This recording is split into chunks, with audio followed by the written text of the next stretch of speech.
దాంతోపాటు ఈరోజు రానటువంటి కార్యక్రమాలు, చేపట్టబోయేటువంటి కార్యక్రమాలు, రేపు ఎన్నికలకు వెళ్తా ఉన్నాం, మరో నెల రోజుల్లో ఎన్నికలు జరగబోతా ఉన్నాయి. ఈ రాష్ట్రంలో ప్రతిపక్షాలన్నీ కూడా ఏకమయ్యాయి. జగన్మోహన్ రెడ్డి గారిని ఎదిరించాలని చెప్పి చూస్తూ ఉన్నాయి. జగన్మోహన్ రెడ్డి గారిని ఎదుర్కొనడానికి వాళ్ళందరూ కూడా కలిసికట్టుగా వస్తూ ఉన్నారు. చాలామంది అడిగారు, జగన్మోహన్ రెడ్డి గారికి ఎదురుగా ప్రతిపక్షాలన్నీ కలిశాయి, అన్ని రాజకీయ పార్టీలు కలిశాయి, మీ జగనన్న ఏమన్నా భయపడుతున్నాడా అని చెప్పని అడిగారు. జగన్మోహన్ రెడ్డి గారి డిఎన్ఓలో కానీ, జగన్మోహన్ రెడ్డి గారి కుటుంబ వారసత్వంలో కానీ అసలు భయం అనేటువంటి దానికి అర్థమే తెలియదు అనేటువంటి విషయాన్ని మీ అందరికీ తెలియజేస్తా ఉన్నా.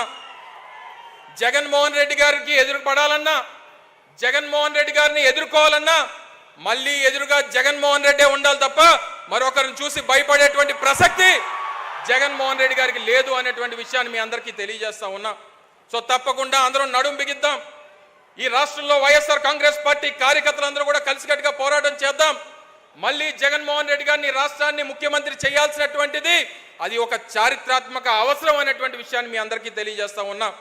చాలా మంది నా సోదరుడు భరత్ని అనకాపల్లి నియోజకవర్గ సమన్వయకర్తగా ప్రకటించిన తర్వాత చాలా మంది అడిగారు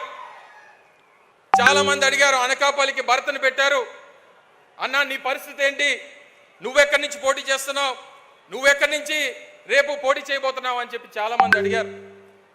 నేను జగన్మోహన్ రెడ్డి గారికి మాటిస్తా ఉన్నా, జగన్మోహన్ రెడ్డి గారికి ఈ వేదిక మీద నుంచి మాటిస్తా ఉన్నా. నాకు జగన్మోహన్ రెడ్డి గారు ఉమ్మడి విశాఖపట్నం జిల్లాకి డిప్యూటీ రీజనల్ కోఆర్డినేటర్గా నన్ను జగన్మోహన్ రెడ్డి గారు నియమించారు.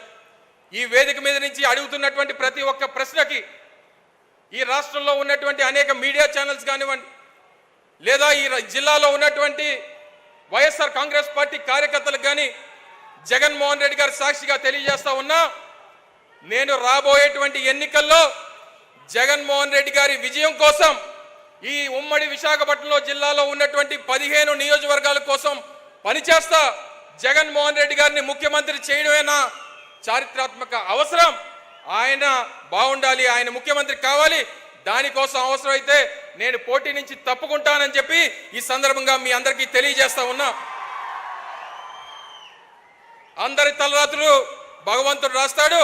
నేను అనేక సందర్భాల్లో చెప్పాను, అమర్నాథ్ తలరాత జగన్మోహన్ రెడ్డి గారు రాస్తారని చెప్పి ఈ సందర్భంగా తెలియజేసుకుంటూ మరొకసారి ఇంత పెద్ద ఎత్తున విచ్చేసినటువంటి వైఎస్ఆర్ కాంగ్రెస్ పార్టీ నాయకులకు ప్లీజ్ సబ్స్క్రైబ్ డాట్ న్యూస్.